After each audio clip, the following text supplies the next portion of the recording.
이번 시간은 재고 관리에 대해서 좀 알아볼 겁니다. 자, 일단 재고 관리의 의미부터 한번 살펴볼게요. 재고 관리의 의미는 공급 사슬에서 재고를 관리함으로써 비용 절감과 납기를 동시에 만족을 추구하는 거 우리가 재고 관리라고 하는 거예요. 그러니까 재고 관리를 통해서 비용도 절감하고 그 다음에 납기를 맞추는 거죠. 그러기 위해서 적정한 수준의 재고를 관리해야 되는 거죠. 그래서 적정 재고를 유지하는 게 핵심이에요.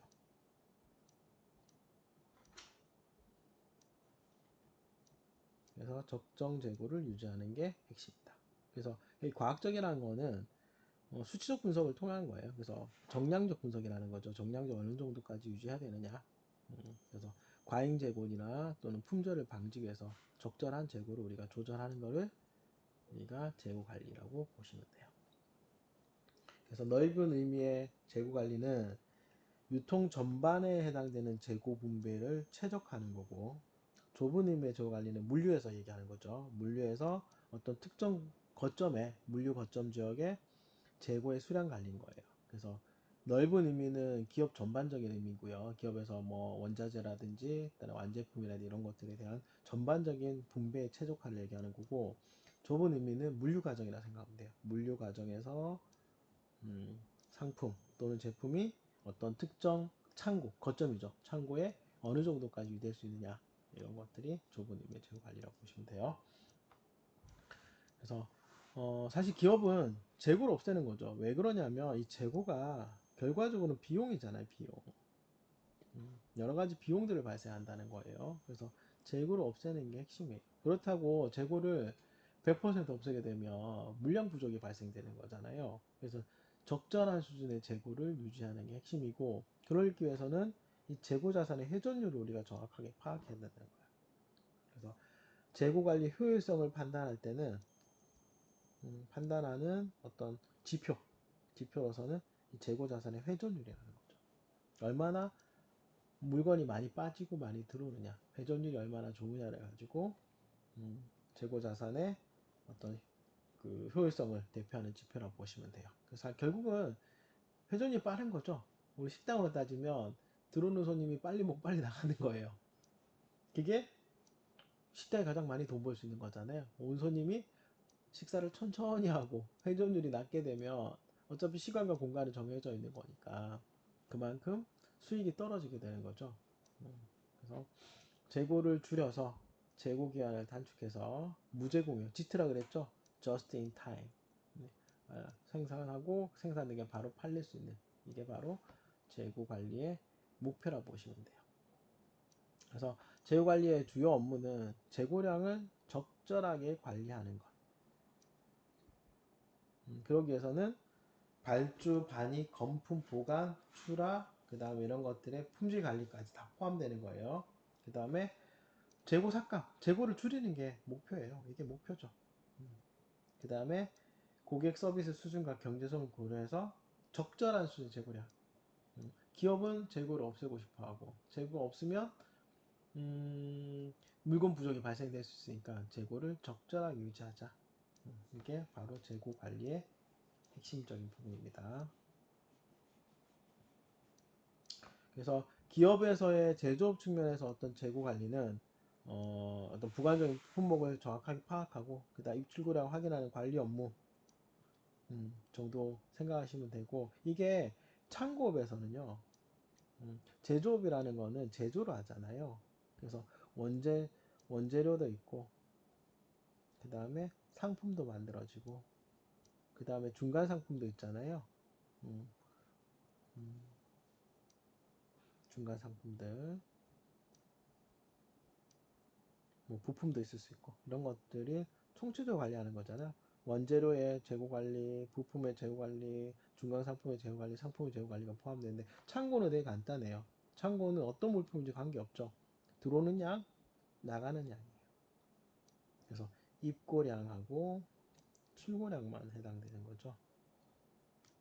그래서 창고는 입고량과 출고, 그리고 출고량만 고민하시면 돼요. 그래서 창고의 재고 관리 의미는 기업에서 재고 관리 의미하고 조금 다르죠. 그래서 입고와 출고를 고민하면 된다. 그래서 이 재고와 서비스, 고객 서비스 측면에서 고객 서비스를 우리가 제공하게 되면 기업의 가치가, 제품에 새로운 가치가 창출되는 거죠. 부가가치가 좀 더 부과되는 거예요. 가치가 상승하게 되는데, 이게 재고와 고객 서비스를 어떻게 연결시킬 거냐. 그죠? 고객 서비스와 재고를 연결하는 방법 중에 하나가 사실은 영업과 마케팅이죠. 우리가 제품 판매는 영업과 마케팅이거든요. 그래서 고객이 어떤 주문을 넣으면, 주문 전화하게 되면, 우리가 상품하고 상품의 종류와 그 다음에 상품의 수량 같은 걸 파악하게 되잖아요. 그럼 이걸 가지고 이게 뭐 상품에 조달을 하는 거, 상품을 조달하고 재고로 확인하는 거예요. 그리고 이거를 고객에게 보내는 거. 이게 바로 뭐가 들어간다? 상품 이동되는 물류가 대응되는 거죠. 그래서 이 방법을 어떻게 할 거냐? 그래서 재고를 고객 서비스 차원에서 제공할 때 그때 물류가 활용된다. 그래서 보통 일반적으로 기업에서는 재고 조달과 관련되는 사람들이 대부분 영업을 하시는 분들이죠. 영업하는 사람들이 대부분이고, 영업하는 사람들이 어떤 고객의 특성을 파악하는 거죠. 고객의 특성을 파악해서 고객에 맞는 어떤 재고를 확보하고, 그 다음에 이거를 고객에게 상품을 전달하는 이런 과정들이 대부분 영업하는 사람들이 담당을 해요. 그리고 상당수가 가무를 하는 거죠. 경험과 가무를 한다고 보시면 돼요. 그래서 어떤 재고를 조달하기 위해 가지고 그 다음에 상품을 주문하고 그 다음 소비자에게 인도하는 것까지 그 재고의 조달과 납품이 지금까지는 영업맨이라고 하는 그, 그 사람들의 경험과 노하우를 통해서 그냥 유지되었던 거죠. 이게 보통 일반적인 그 기업들의 어떤 재고 관리라고 보시면 돼요. 우리는 어디에 더 관심 많냐면 이 물류에 대해서 더 관심 많아요. 단순하게 그냥 물건을 재고를 만들고 파는 게 아니라 이런 것들을 물류의 관점에서 보고 싶은 거죠. 그래서 고객에게 적시에 물건을 전달하려고 그러면 적절한 재고가 필요한 거죠. 그죠? 우리 앞에서 볼 때 리드 타임 같은 거 똑같아요. 리드 타임이 최소화되고 그 다음에 필요한 시간에 고객이 원하는 시간에 또 원하는 장소에 이게 고객 서비스죠. 그걸 맞추기 위해서는 적절한 재고를 유지해야 되는 거예요. 그래야지 신뢰, 고객의 납부를 성실하게 이게 신뢰죠. 고객의 신뢰를 만들 수 있고 결과적으로 소비자 만족이 형성되는 겁니다. 그래서 이걸 통해서 기업은 새로운 가치를 추구할 수 있는 거죠. 그래서 이 물류 부분이 어떻게 보면 고객에 대한 납품의 책임이라고 보시면 돼요. 이게 책임이 잘 수행이 되면 결국은 신뢰를 구축할 수 있는 거죠. 그래서 기업들이 그 물론 많은 기업들이 이 물류 부분은 아웃소싱을 주죠. 아웃소싱을 줘서 물류에는 사실은 기업들의 책임이 그렇게 크지 않을 수도 있어요. 그렇지만 대부분의 기업들은 이 물류 사고에 대해서 책임을 지고 있죠. 그것들 자체도 역시 마찬가지로 신뢰죠. 여기 물류 사고가 많아지면 사실 납기일을 맞추기 어렵거든요. 인도되는 날짜를 맞추기 어렵지만 이런 것들도 맞추기 위해서는 어떻게 해야 된다? 적절한 재고가 유지된다. 그래서 이게 재고 관리가 중요하다는 거죠. 결국은 이 재고 관리는 어떤 시장의 동향에 맞춰 가지고 적절하게 잘 만들어야 돼요. 핵심은 뭐죠? 고객 서비스에 문제가 없게 고객의 신뢰를 잃지 않은 방법으로 해야 된다. 그래서 재고의 유형은 뭐 크게 몇 가지가 있죠. 대표적인 유형이 한 네 가지 정도 있는데 일반적인 정상적인 재고, 그 다음에 안전재고. 안전재고는 불확실성에 대비하는 겁니다. 혹시나 있을 수 있는 천재지변이라든지 사고라든지 이런 거. 최근에 코로나로 인해서 무역이 막혔잖아요. 무역이 막힌 거에 대한 어떤 불확실성에 대한 대비 이런 것들도 역시 안전재고가 있어야 되죠. 뭐 최근에 일본 기업의 뭐 한국 반도체 시장에 대한 원료 물질의 수입 차단, 정치적 문제인 거죠. 그로 인해서 어, 삼성 반도체, 삼성에서 반도체 생산이 어려워지는 거죠. 그때 원료 물질을 어느 정도까지 확보해 놨는가, 안전 재고에 해당되는 겁니다. 그 다음에 운송 중 재고죠. 이거는 운송하고 있는 중에 사실 운송되어 가는 중에도 재고인 거잖아요. 뭐 시간적 차가 있긴 하지만 하역되어 있는 상태가 이미 재고 상태잖아요. 그죠? 운송되어 가고 있는 하역되어 있는 상태 자체가 재고로 보는 거죠. 우리가 운송 중 재고라고 보는 겁니다. 그리고 투기적 재고가 있죠. 이거는 우리가 재고를 쌓아두면 나중에 가격이 오를 수 있는 거잖아요.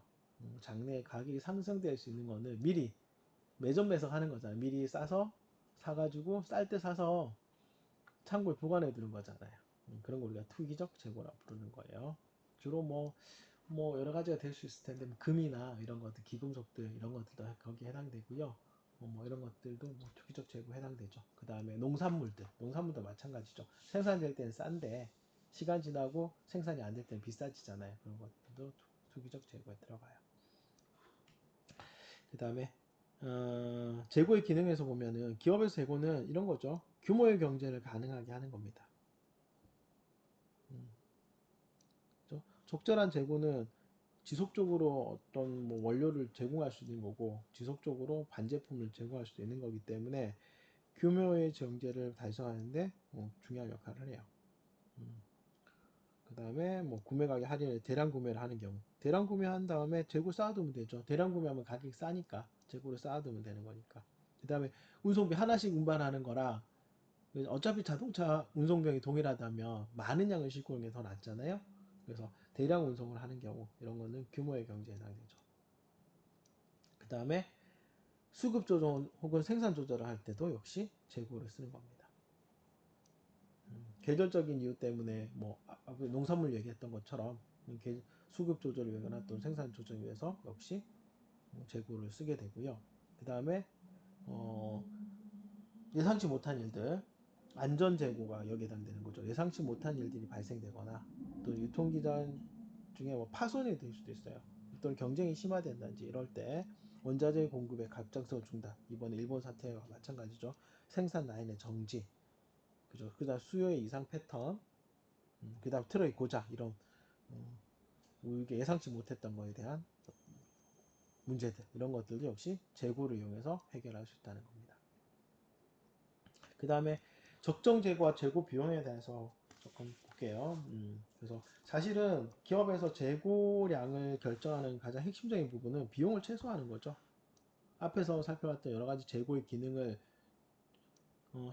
충실하게 활용하면서 그 다음에 재고 비용도 최소가 되는 선택을 하는 거죠. 보통 일반적으로 재고 관리는 수량 결정이 더 중요하죠. 얼마만큼을 남겨둘 거냐, 얼마만큼 남겨뒀을 때 재고의 기능이 어떤 뭐 규모의 경제라든지 그 다음 생산량 조절이라든지 그 다음에 불확실성에 대한 대비들을 하기 위해서 얼마만큼의 재고를 써야 되느냐, 그럼 그런 만큼의 재고를 쓰는데 얼마의 돈이 드느냐, 이런 문제로 바뀌는 거죠.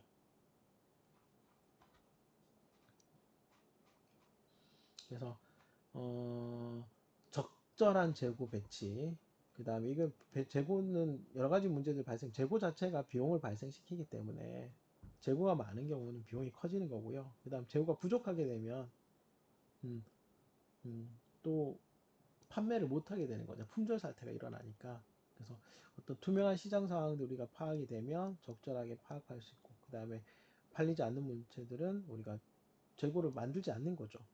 그렇지만 기업들이 효율적으로 관리되는 겁니다. 그래서 재고의 양을 결정하는 거는 기업에서 비용을 줄이는 중요한 요소가 되는 거예요.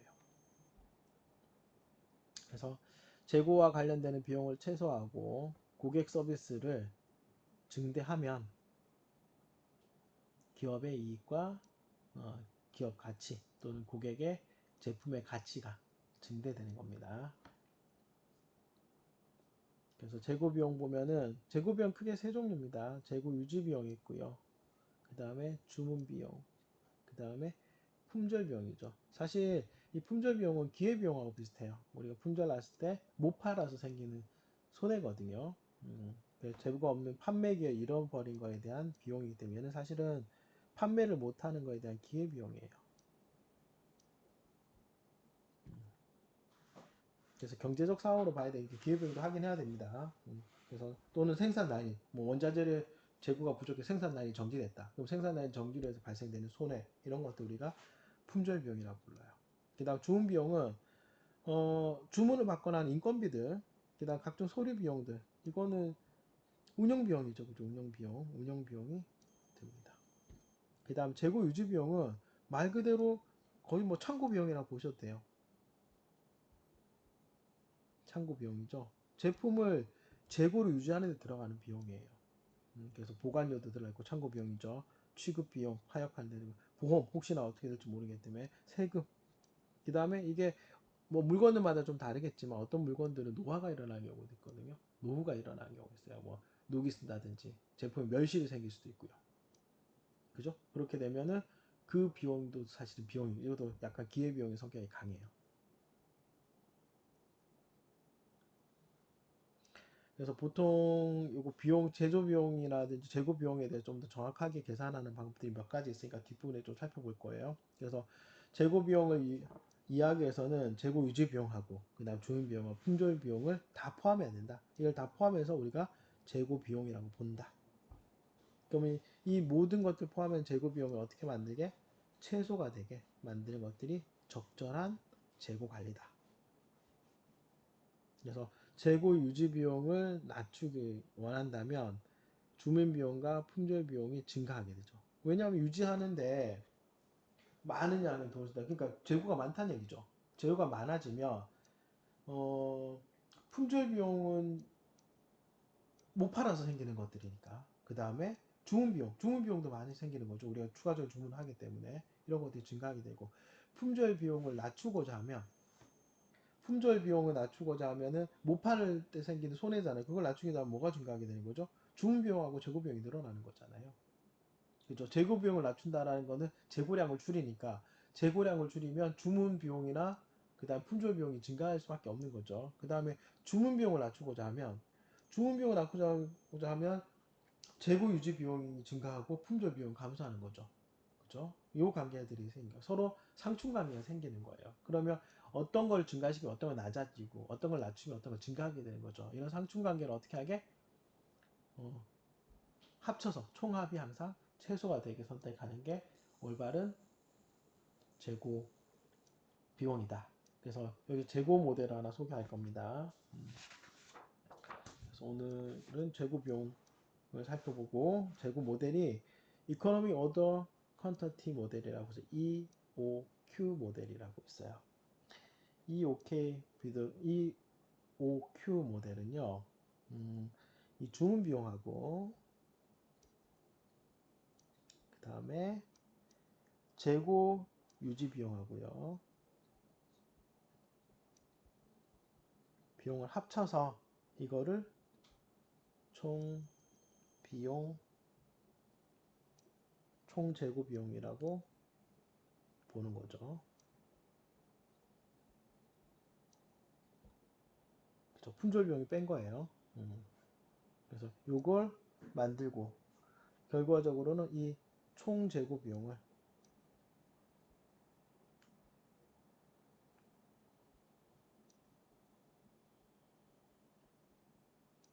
어떻게 하는 거? 최소화하는 방식으로 하는 모델을 우리가 EOQ 모델이라고 불러요. 그래서 1의 주문량이 많으냐, 1의 주문량이 적으냐. 주문 비용하고 재고 유지 비용인 거죠. 그래서 주문량이니까 주문 비용일 거예요. 1의 주문량이 많으면 주문 수량이 적어지고요. 당연하죠. 우리가 많이 한 덩어리, 큰 덩어리를 산다는 얘기예요. 재고 보충할까 따른 주문 비용이 감소하죠. 많은 양이다가 많은 양이 들어오니까 평균적으로 재고량을 증가해요. 왜냐하면 많은 양의 물건을 준비하고 있어야 되는 거죠. 그러다 보니까 재고 유지 비용이 증가하는 거죠. 결국은 주문 비용이 감소하면 1의 주문량이 많으면 주문 비용이 감소하고요. 그 다음에 재고 유지 비용이 증가하죠. 많은 양을 보관해야 되니까. 1의 주문량이 적으면 여러 번 주문한다는 거예요. 여러 번 주문하면 어떻게 되죠? 주문 비용이 증가하죠. 여러 번 우리가 받아서 매번 그 택배로 보내고 해야 되는 거니까 주문 비용은 증가하는 대신에 재고 유지 비용은 또 어떻게 될지 몰라요. 왜냐하면 1회당 주문량이 계속해서 해서 늘어날 수도 있으니까 주문량은 또 어떻게 될지 모르는 거죠. 그렇죠? 그래서 주문 비용이 증가하게 되는 거예요. 그래서 얘를 그래프를 그려보면 이런 거죠. 재고 유지 비용은 주문량이 늘어날수록 증가하는 거죠. 그죠? 그 다음에 주문 비용은 주문량이 늘어날수록 줄어들어요. 그죠? 주문량이 늘어날수록 비용은 줄어들죠. 그러면 재고 유지 비용하고 재고 주문 비용 있죠. 이것들이 서로 상충관계 있죠. 그러면 총 비용은 이 두 개를 합친 총 비용이 최소가 되는 지점은 이 지점이 되는 거죠. 하나는 증가하고 하나는 감소하니까 두 개 합이니까 합이 최소가 되는 지점이 바로 이게 주문량을 결정할 수 있다는 거죠. 이게 바로 EOQ 모델입니다. 그래서 EOQ 모델은 1915년에 해리스라는 사람이 제창을 했고요. 해리슨의 어떤 재고 관리 모델이라고 보시면 돼요. 그래서 이 기본적인 가정들이 몇 가지가 있습니다. 가정들 하나가 첫 번째는 발주 비용. 발주 비용은 일단은 발주의 크기와 관계없다. 발주량의 크기와 관련 없고, 그래서 매 주문마다 일정하죠.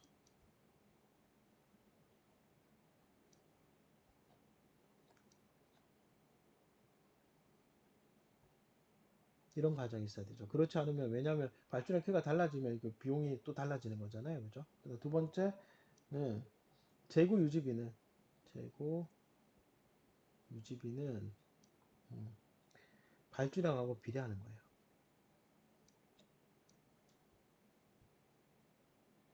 그죠? 재고 유지하는 건 발주량이 많아지면 재고 비용이 늘어난다 그랬잖아요.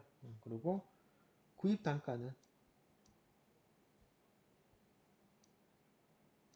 얘도 발주량과 관계없어요. 얼마를 주문하느냐 발주량과 관련 없지. 일정하고요. 그다음 네 번째 가정은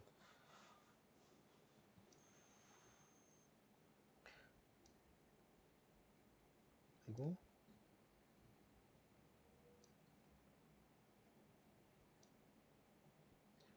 수요일과 도달 기간이 일정한 거예요. 그래서 확정 모델인 거예요. 확정. 정해져 있는 거. 수요일하고 도달 기간이 딱 정해져 있는 거예요. 그런 차이가 없다는 거죠. 그 다음에 단일 품목이어야 돼요. 이런 거 모두 이런 모든 걸 다 성립하는 게 단일 품목이죠. 왜냐하면 재화의 종류가 달라지면 이게 같을 수가 없잖아요. 그래서 기본적으로는 단일 품목에 대한 모델이라 보시면 돼요. 그래서 이걸 산출하는 방법은 이렇게 산출합니다. EQC 주문량 계산 방식은요. 이거는 알아두셔야 돼요. 자, C는 1회 주문 시 주문 비용이고요. 그 다음에 D는 연간 수요량이에요. 그 다음 I는 단위 제품 가격 대비 퍼센트로 표현된 재고 유지 비용이죠. 그 다음 V는 평균 단가예요. 그래서 EQC는 어떻게 계산되냐면 그죠? D죠, OD. 이 OD 나누기 C의 루트로 표현되죠. 그래서 앞에 여기 얘가 들어있죠. C는 주문 비용이죠. 주문 비용이 얼마다? 10만 원이고 연간 수요량이 10,000개. 그 다음에 연간 재고 비용은 20%죠. 그 다음 평균 단가가 20만 원이면 1회에 220개가 경제적 주문량이다. 계산 어떻게 하는지 봅시다. 자, 1년에 45번 정도가 주문하는 것을 의미한다. 자, 계산 어떻게 하는지 볼게요. EQC는 자, 2에다가 그죠? 그 다음에 D니까 연간 수요량 나와 있죠. 그죠? 수요량과 그 다음에 D 1년간 요거 계산식이 나오죠. 그죠? 요거 나눈 거. 그 다음에 20% 유지비용 20%니까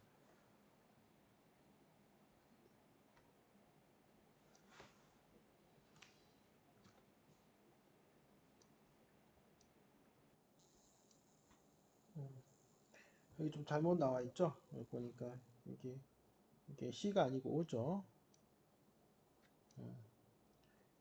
1회 주문시 비용이 5예요. 5. 그 다음에 D가 연간 수요량이죠. 그리고 I가 아니고 이게 C입니다. C. 오타예요.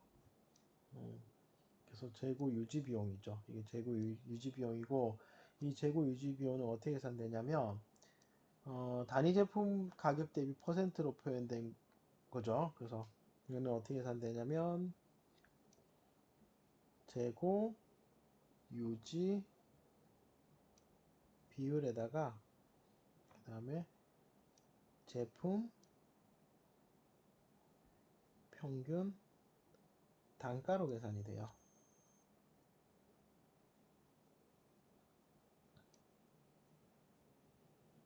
이렇게 계산되죠. 그래서 여기 제품 평균 단가 나와 있고요. 그 다음에 유지 비용이 여기가 퍼센트로 표현되니까 20%로. 그래서 연간 수량이 1일에 유지 비용이 이거 책이랑 조금 다르죠? 우리 책 기준으로 합시다. 자, 요게 아마 조금 다른 것 같은데 5부터 할게요. 요거 좀 바꿉시다. 5가 3만 원이에요. 3만 원. 1회 주문 시 주문 비용이에요. 이게 3만 원이고, 그 다음에 요거 제가 그 텍스트를 바꿔 드릴게요. 보니까 조금 수치가 달라서. 그 다음 연간 수요량이 10,000개가 아니고 36,500개. 이거는 1일에 100개씩 주문하는 거죠. 365일이니까 36,500개고요. 그 다음에 재고 유지 비용 C죠. C는 몇 퍼센트? 20%. 그럼 평균 단가가 이것도 1만 원이에요. 1만 원. 제가 강의 교재는 바꿔서 드릴게요. 그러면 1회 주문할 때 어느 정도 되냐면 여기서 계산하는 거 똑같죠. 그래서 2에다가 3만 원, 5가 3만 원이죠. 그 다음에 연간 수요량이 D가 36,500. 그 다음에 C는 퍼센트잖아요. 그죠? 그래서 평균 단가 V에다가 평균 단가 재고 유지 비율이 20%가 0.2 곱하기 이렇게 되죠. 그래서 계산하면 EQC가 이렇게 나와요. 그래서 얘가 의미하는 건 뭐냐면 그래서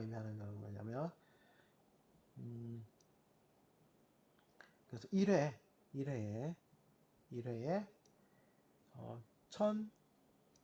1006개가 뭐다?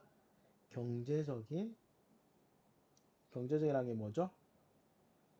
총 비용이, 그죠? 총 재고 비용이 최소가 되는 이게 주문량이다. 그래서 경제적인 주문량을 우리가 계산할 수 있는 거죠. 그래서 이건 어떤 의미를 가지냐면 보세요. 1년 동안 주문하는 비용이 36,500이잖아요. 나누기 1회에서 경제적 주문량이 1,046개니까 그러면 어떻게 되는 거죠? 한 35 정도 나오죠.